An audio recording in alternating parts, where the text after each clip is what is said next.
Good morning, Ahava. I feel much more comfortable like this, if that's okay with you guys. I don't like barriers between people I'm talking, and this feels good. So, this month we are talking about a book by Howard Thurman, The Inward Journey, and the title of this talk is The Edge of the Known. So, I always like to start with what does that mean? What is the known? What do we know? We know what we see, what we hear, what we experience with our senses. And like all this prelude has talked about, we speak, our voices, we talk. We put a lot of time and effort into communicating through speech. And so the edge of that is this is familiar. This is familiar. Talking and what we see here, what we do with our everyday life is familiar. I mean, I come home from work and I turn some music or something on because I don't like silence. It feels uncomfortable. It feels strange. It's like something needs to have some noise or make a sound. And that's familiar.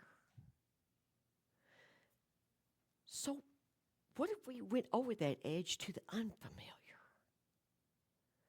What if we took time to be silent? And then you might say, so why do I need to be silent? What's the point of being silent? So I want to read something Ernest Holmes has to say about that. It says, in order to come into the consciousness of our own divinity,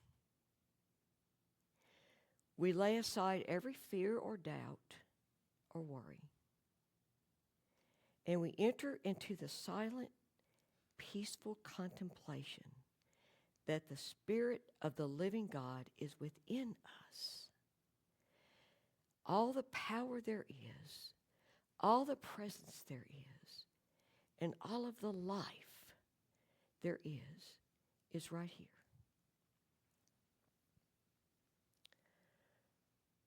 So what does that mean?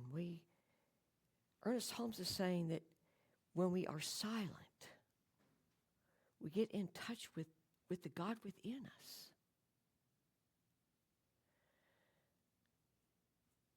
That's amazing.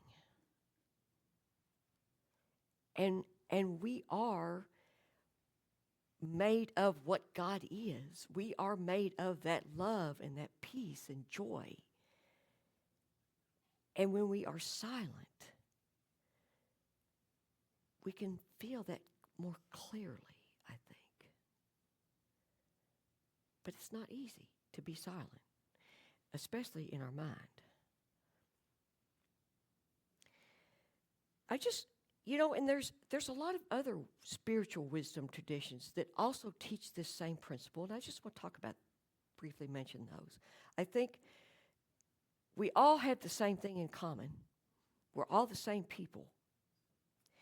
And the Buddhists meditate in silence. And they call that their path to realization of enlightenment. And they meditate for long periods of time sometimes. The Native Americans have their vision quest. They go out in the desert for 3 to 4 days with water, sit in solitude. The only sounds are the sounds of nature. And they do that for spiritual guidance and to find their life's purpose. They want to hear God speak. We all have the same God. Then we have, I think we're all familiar with Gethsemane, the Roman Catholic monastery with the Trappist monks. They almost live in silence. It's amazing. I've gone there before, and you have to be silent. They have a room you can go into where you can talk, but the rest of the whole monastery is in silence.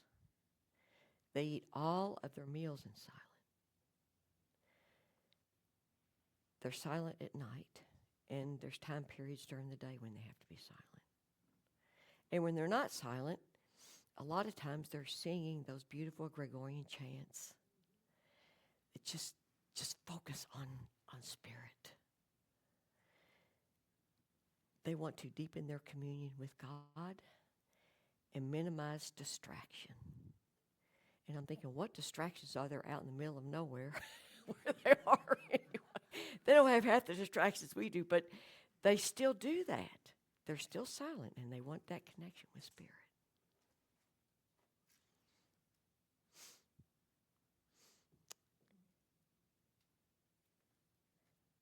Can we be silent?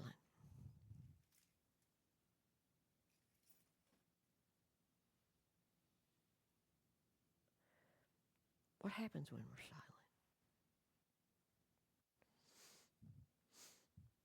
We become aware of who we are.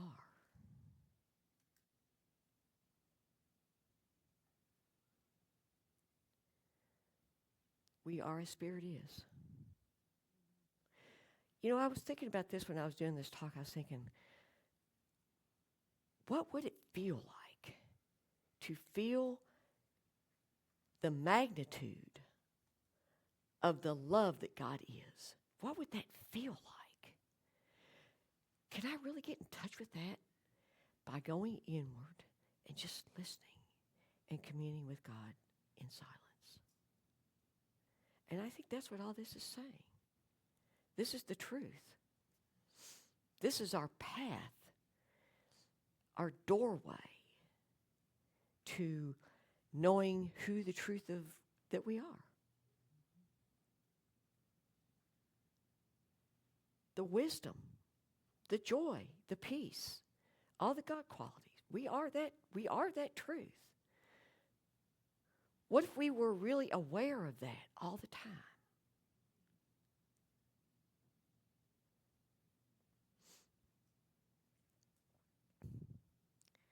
But can we be silent?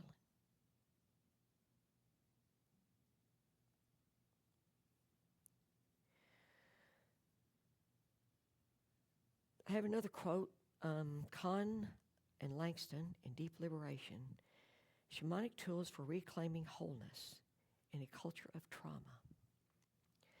And they say, when we move into the unknown inside of us and embrace the inarticulate edge of our current awareness, if we are willing to stay there, feeling with our whole hearts and not leaping back into our minds to escape the uncertainty, new wisdom is born and transformation can occur. And I think that's what we're talking about, transformation. Positive transformation. The knowingness of the truth of everything. We look outside and we listen to the news and there's nothing to fear. There's nothing that is going to hurt us. There's nothing that is anything but love that exists. But it doesn't look that way most of the time. So when we go into that silence and we really connect with that truth, we can be one with that love and that peace. And our thoughts come out of that silence. And Ernest Holmes says that divine ideas are behind all of our thoughts. So when we're in the silence, we are open to hear spirit. We are open to these divine ideas that are trying to make themselves known, that we're busy being distracted with all this other stuff.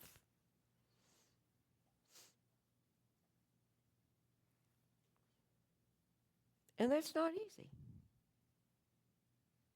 It's not easy for me. It's not easy for anybody, I don't think. We love to talk.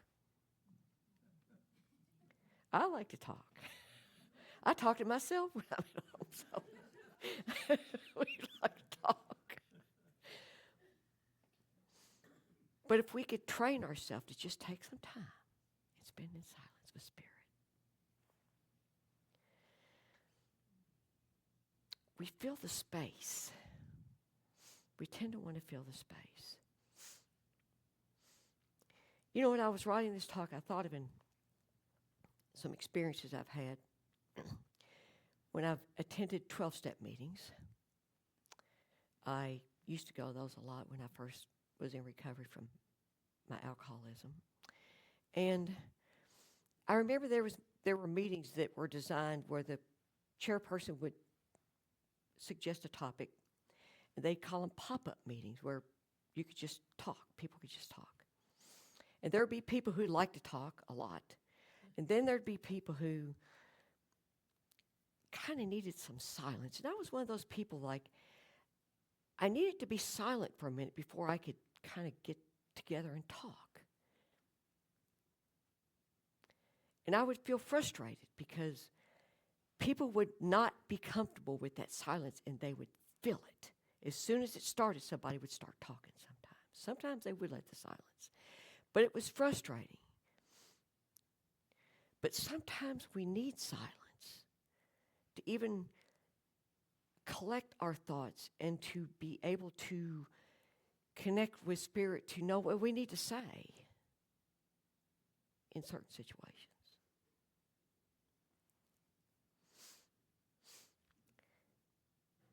And it's not only just each of us individually, but together. As we read in our reading, Howard Thurman said, we do not know each other yet. We have not yet dared to be silent together. So how many times do I go out to eat with somebody and just sit there in silence and don't say a word? I've never done that. Have you all ever done that? Nobody's ever done that. That's unheard of in our culture. Somebody would think there was something wrong with you if you didn't talk. So what would it be like to sit with each other in silence and not speak and connect in that oneness? We're all one. We're all connected. There's no other thing but one life, even though it doesn't appear that way.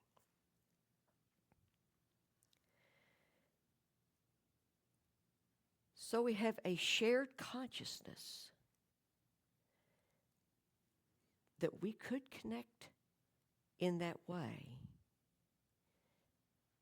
with God and Spirit joining us, because there's only one. And what would it be like to do that?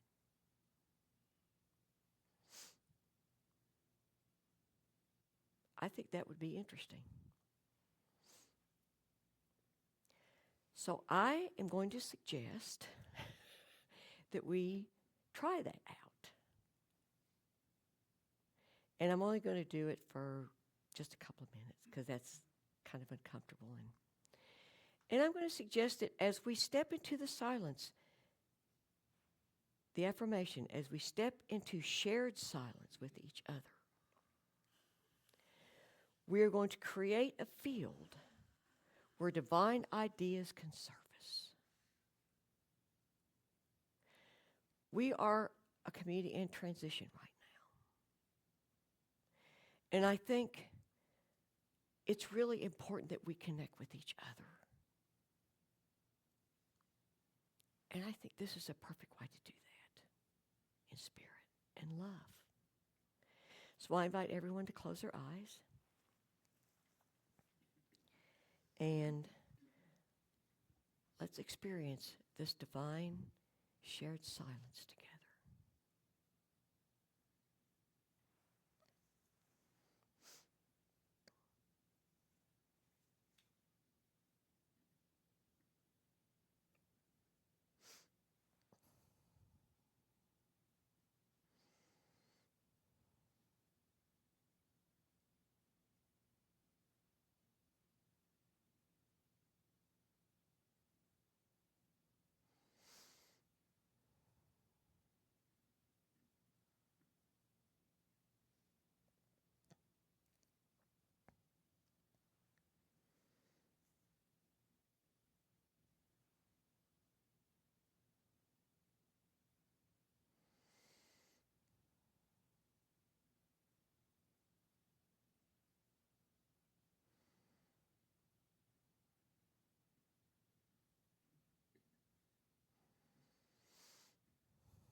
As we sit here in silence, knowing that there is one life, one love that connects all of us. In the silence, we know the love, we feel it. We can connect with each other in this space. There is one Spirit, one God. And that God is love. That God is peace. That God is joy. That God is wholeness. Spirit is expressing in, as, and through each of us every minute, every day, as this same love, this same peace, this joy and wholeness. We are as God is. No matter what we feel like, no matter what it looks like, no matter what it looks like on the outside, no matter what we hear on the news, there is one life, and it is love. And that's all there is. There is no other truth. And as we go into the silence, we open a doorway, we open ourselves to be connected with this love and this truth that God is. To be connected with the love of each other. To know each other on a deeper level than we ever would have imagined. And this love is what holds us together.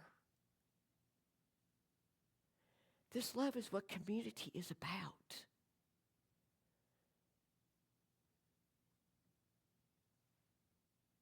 This love lives in each of us.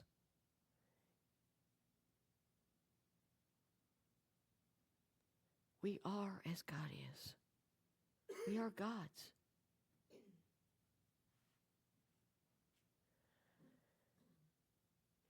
And I'm grateful for this truth. This is an amazing truth. And it is the truth.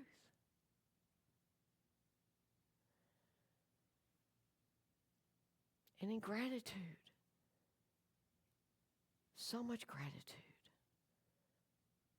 I release this prayer into the perfect law of the universe, knowing that it is absolutely so. And I let it be by saying, so it is.